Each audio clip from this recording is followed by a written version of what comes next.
Municipal corporation દ્વારા રખડતા 31 પશુને 4 આઈસર ગાડી દ્વારા જૂના ડીસા પાસે આવેલ રાધેકૃષ્ણ ગૌશાળા ખાતે લઈ જવાઈ રહ્યા હતા.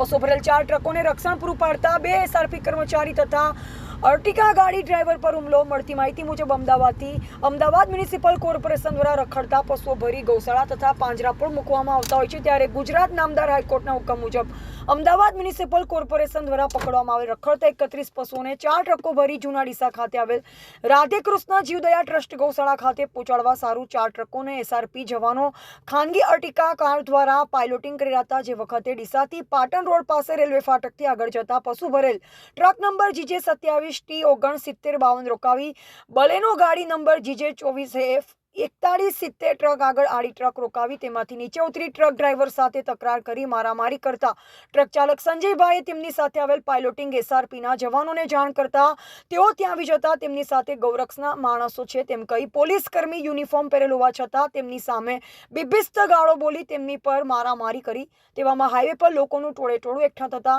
પાયલોટિંગ કરી રહેલ એસઆરપી જવાનોએ સામેવાળાનું નામ પૂછતા સની દશરથભાઈ પ્રજાપતિ તથા અનિલસિંહ નારાયણજી રાજપૂતનું નામ જણાવેલ અને તેઓની સાથે તકરાર કરી છાતીના ભાગે અને પેટના ભાગે ફેટોને લાતો મારી યુનિફોર્મ ફાડી નાખી ઉશ્કેરાઈ જતો. ત્યાંથી ડીસા તાલુકાના પોલીસ સ્ટેશનનો સંપર્ક કરતા ડીસા તાલુકા પોલીસ સ્ટેશનના પીઆઈ સહિત પોલીસ જવાનો તાત્કાલિક ઘટના સ્થળે પહોંચી એસઆરપીના જવાનોને છોડાવી ફરિયાદ અને આરોપીને પોલીસ સ્ટેશન લાવી પૂછપરછ કરી આગળની કાર્યવાહી હાથ ધરી. ત્યારે પકડેલ આરોપી સની દશરથભાઈ પ્રજાપતિ રહે પાટણ તથા અનિલસિંહ નારાયણજી રાજપૂત રહે ચારૂપ તાલુકો જિલ્લો પાટણવાળાને પકડી જેલના સળિયા પાછળ ધકેલવામાં આવ્યા.